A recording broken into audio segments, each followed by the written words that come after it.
한 주간 싱가포르 뉴스를 전해드리려고 하는데요. 이제 제 채널 오래 구독하신 분들은 제가 선글라스 낀 날은 왜 끼었는지 아마 아실 거예요. 눈이 부었습니다. 싱가포르 소식 전달해드리기 전에 두 가지 공지사항 먼저 말씀드릴게요. 10월 8일 금요일 오후 4시 샹그릴라 호텔 1층과 2층에서 K-POP 댄스 배워보기와 오징어 게임에 나오는 한국 전통 놀이를 체험해보는 행사가 열립니다. 한인의 젊은이들이 주최하는 행사이고요. 무료 행사입니다. 화면에 보이시는 QR코드를 스캔해서 신청하시면 되고요. 영어와 한국어로 진행되니 주변의 외국 친구들에게 소개해줘도 좋을 것 같습니다. 그리고 헬로우 싱가포르 투어의 10월의 스페셜 투어는 리틀 인디아입니다. 한국분들 중에 싱가포르에 오래 사셨어도 리틀 인디아 한 번도 안 가보신 분들도 계시고요. 가셨더라도 도대체 뭘 봐야 할지, 어디를 가야 할지, 그리고 보아도 그 의미가 무엇인지 모르겠다는 분들이 많이 계셨어요. 리틀 인디아 투어는 저희 메인 투어 중 하나인데요. 특별히 10월 달에 스페셜 투어로 다시 한번 진행하는 것이요. 10월 말이 인도의 가장 큰 축제인 디파발리가 있는 달입니다. 그래서 지금 리틀 인디아 거리에 조명이 쫙 깔려 있고요. 캠벨 레인이라는 곳에는 집안을 장식하기 위한 장식품들로 가득합니다. 이번 기회에 신기하고 재미있는 인도 신들의 이야기와 독특한 문화와 풍습에 대해 한번 들어보세요. 저는 매주 금요일 오전 10시에 진행하고 있고요. 금요일 거 선택하면 오른쪽에 옆에 가이드 제이미라고 나와요. 그게 바로 저고요. 그리고 진아 가이드님은 매주 화요일 10시에 진행하고 있습니다. 화요일, 금요일 중 시간이 안 되시는 분들 중에 3인 이상 신청 가능하시면 따로 메일 주시면 되겠습니다. 저희 중에 시간이 되는 사람이 있으면 리틀 인디아 투어 가능한 날 오픈해서 진행해드립니다. 싱가포르 뉴스를 전해드릴게요. 싱가포르 한 병원에서 백신이 원래 코로나 백신 한 병에 5회분이 들어있대요. 그런데 그 한 병을 그 5회분을 한꺼번에 두 사람한테 주사가 나아졌다고 합니다. 그들 중 한 명은 두통과 심박수 증가를 경험해서 병원에 입원했다가 지금은 퇴원한 상태라고 해요. 다른 환자는 어떤 부작용도 보고되지는 않았다고 합니다. 2023년 말까지 코로나와 독감 예방을 한꺼번에 할 수 있는 백신이 개발될 예정이라고 합니다. 싱가포르의 바비 인형 수집가가 600개의 바비 인형을 아이온 오차드 4층에서 전시를 하는데요. 아이온 오차드 4층에 가면은 아이온 아트 갤러리라고 있어요. 거기에서 10월 21일까지 오전 10시부터 오후 10시까지 무료로 전시를 하고 있다고 합니다. 고잭은 9월 26일부터 대기료를 받는다고 해요. 4분 동안 픽업 장소에 도착하지 않으면 그 후부터 3달러씩 계속 올라가고요. 고잭을 신청한 후에 4분 후에 취소하거나 아니면은 4분 전이라고 해도 그 기사님께서 약속 장소에 도착하신 후에 예약을 취소하면은 4불 수수료가 붙는다고 합니다. 매년 12월 31일이 되면 카운트다운 행사가 마리나베이에서 있었는데요. 코로나 때문에 진행을 하지 않았었거든요. 올해 다시 카운트다운 행사를 진행하고 새해가 되는 0시에 불꽃놀이를 진행한다고 합니다. 33세 말레이시아 출신 싱가포르 PR 남성이 회의를 할 때 말을 하면 숨이 굉장히 가쁘게 차오른다는 걸 느껴서 병원을 다녔었대요. 근데 보통 클리닉을 다니다가, 그러니까 GP를 다니다가 차도가 없어서 큰 병원에 가서 검사를 했더니 폐암이라는 결과를 받았다고 합니다. 폐암 3기였다고 해요. 그런데 아이도 어리고 그리고 부인은 둘째를 임신하고 있는 상태여서 어떻게든 살려고 치료를 열심히 했나 봐요. 굉장히 힘들었지만 근데 암이 없어진다고 그렇게 들었는데 어느 날 갑자기 또 피를 토하게 되는 거예요. 다시 검사를 해봤더니 폐암이 다시 재발해서 더 진행돼서 4기가 되었다고 합니다. 이분 고향이 키나발루 산이 보이는 그런 마을이었다고 해요. 그런데 고향 마을이다 보니까 오히려 단 한 번도 그 산에 올라가 본 적이 없었다고 합니다. 그래서 그 산에 올라가는 게 소원이셨는데요.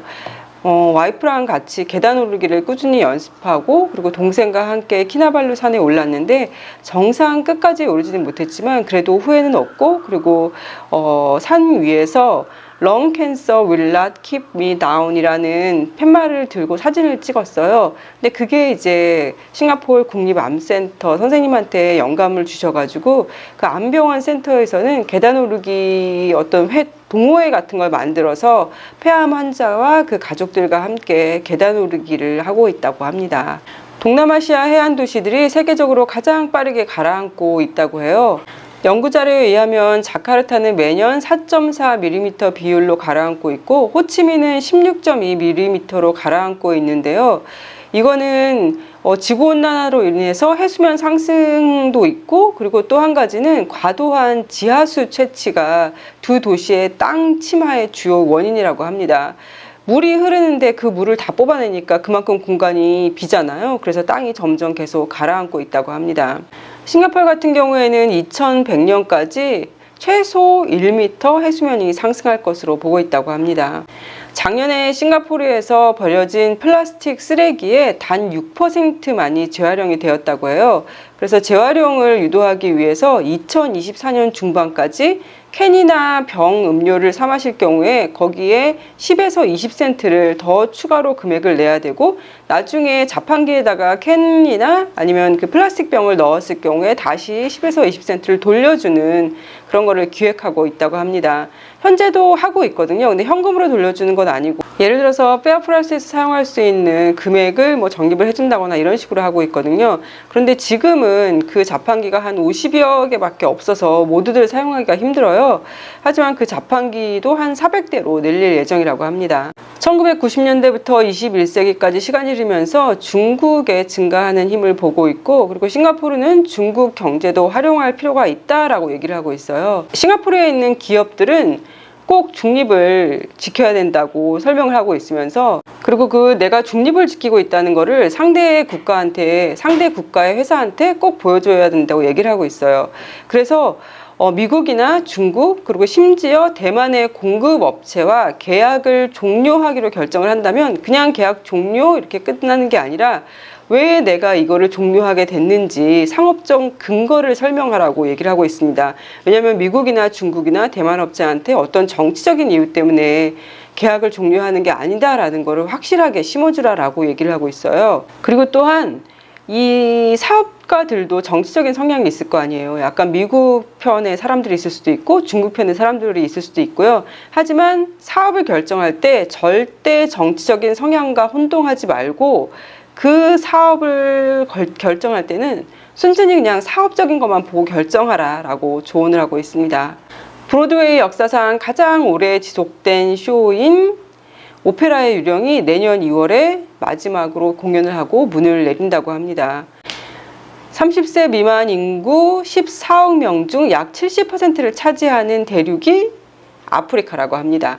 그래서 이 아프리카를 마지막 개척지로 언급을 하면서 세계 여러 나라들이 이렇게 눈독을 들이고 있나 봐요.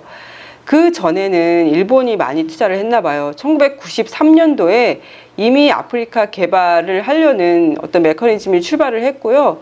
그런데 지금은 중국의 그늘 아래 가려져 있다고 합니다. 그래서 일본은 다시 티카드 정상회의에서 3년간 300억 달러의 공공 및 민간 투자를 아프리카한테 약속을 했고요. 산업, 보건, 의료, 농업, 교육 이런 광범위한 분야에 걸쳐 30만 명의 아프리카인을 훈련시키겠다고 약속을 했습니다. 애플은 유로존 전 지역과 아시아 남미 일부 국가에 대해서 다음 달부터 앱스토어에서 이 앱과 인앱을 구매하면 그 가격을 인상할 것이라고 밝혔는데요. 유로존 국가들을 제외하고 가격이 인상되는 유럽 나라들은 스웨덴과 폴란드고요. 아시아에서는 일본, 말레이시아, 파키스탄, 한국, 베트남, 그리고 칠레가 영향을 받는다고 합니다. 태국은 2018년부터 동남아시아 국가 최초로 의료용으로 대마초를 합법화했습니다. 그리고 2021년 2월에는 대마초 양이 제품 무게의 0.2% 미만일 경우 식품에 사용해도 된다고 허용을 했거든요. 그래서 요즘 태국 여행을 하실 때 그 태국에서 사 먹는 음식에 대마초가 들어가 있는 경우가 종종 있대요. 싱가포르에서 여행을 가신 분들이 호텔 레스토랑에서 누들숲을 시켰는데 너무 맛있어서 그 다음날 또 시켰다는 거예요. 그런데 그 다음날 시키면서 자세히 봤더니 대마초 잎 그림이 있더래요, 메뉴판에. 근데 메뉴판에 단 한마디도 설명이 없었대요. 여기 대마가 들어가 있다라고 설명도 없었고, 그리고 웨이터도 거기에 대해서 설명을 해주지 않았기 때문에 본인들은 먹었다라고 얘기를 하고 있어요. 그러면서 그 인터뷰를 한 싱가포르 여인은 이렇게 평범한 요리에 들어간다니 너무 충격이라고 얘기를 하고 있습니다. 싱가포르 마약법은 해외에서 대마초 등 통제된 마약을 소비한 것으로 드러난 시민과 영주권자는 귀국 시 마약 소비재가 인정될 수 있다고 명시하고 있어요. 근데 자신도 모르게 마약을 섭취한 경우는 대개 위법 행위가 아닌 걸로 판정이 되고 있다고 합니다. 구글의 크롬 브라우저를 요즘 많이 사용하고 있잖아요. 그 크롬 브라우저를 사용하고 있는 사람들한테 경고를 했는데요. 소프트웨어를 불법으로 다운로드를 했을 경우에 사이버 범죄자들한테 노출이 많이 되고 있다고 합니다. 요즘 이런 경우가 왕왕 있대요. 그러니까 소셜 플랫폼 인스타나 아니면 페이스북이나 이런 데서 나 무슨 게임 가지고 있어요, 무슨 영화 가지고 있어요 해서 이렇게 나눠주거나 그런 데서 다운을 받거나 아니면 불법 다운로드로 게임이나 영화 같은 거 다운받을 수 있잖아요. 그런 데서 다운받았을 경우에 거기에 어떤 악성 코드 같은 게 적혀 있어서 그거를 다운로드 받는 동시에 내 핸드폰이나 컴퓨터가 그 해킹하는 사람들한테 노출이 된다고 하고요. 그리고 심지어 TV쇼의 자막을 찾는 데 도움이 된다거나 아니면 음악 플레이어 이렇게 굉장히 유명한 앱 있잖아요. 그런 앱이랑 이름이랑 모양을 굉장히 비슷하게 만들어놔서 그거를 다운로드 받게끔 유도를 한다고 해요. 그래서 그거를 또 다운로드 받으면은 다시 또 이렇게 해킹을 하는 사람들한테 내 정보가 노출된다고 합니다. 그래서 주의를 꼭 하라고 합니다. 한국에서는 일회용 컵에 대해서 사용 금지를 세종시와 제주도에서 시범 운행을 한다고 해요. 올해 12월 달에 시작된다고 하는데요. 제주도는 관광객들이 남기고 간 플라스틱 쓰레기가 너무 많고, 그리고 세종시는 관공서가 있어서 이 두 지역을 모범 지역으로 선정을 해서 12월부터 시행을 한다고 합니다. 블랙핑크와 미국의 시인 아만다 고먼이 UN 무대에서 성평등 달성, 기아와 빈곤 퇴치를 포함한 기후변화, 그리고 다른 세계적인 목표에 대한 조치를 촉구했는데요. 블랙핑크 같은 경우에는 비디오로 촬영을 해서 이제 영상을 틀었더라고요. 블랙핑크는 사람들에게 에너지 소비를 줄이고 지역 농산물을 선택하고 음식물 쓰레기를 줄일 것을 촉구했다고 합니다. 모두 다 환경에 관련된 거잖아요. 우리나라 참 대중문화가 대단한 것 같아요. 그 BTS 같은 경우에는 유엔에 직접 가서 연설을 하기도 하고, 이렇게 또 블랙핑크는 자연을 아끼고 환경을 보호하자는 메시지를 영상을 통해서 세계에 전달을 하고 있네요. 박은빈 배우가 아시아 팬미팅을 10월 말부터 시작하고 11월에 싱가포르에 온다고 합니다. 아직 날짜는 정해지지 않았나 봐요. 박은빈 배우의 앞날을 더욱 응원합니다. 그럼 오늘도 건강하고 행복하세요.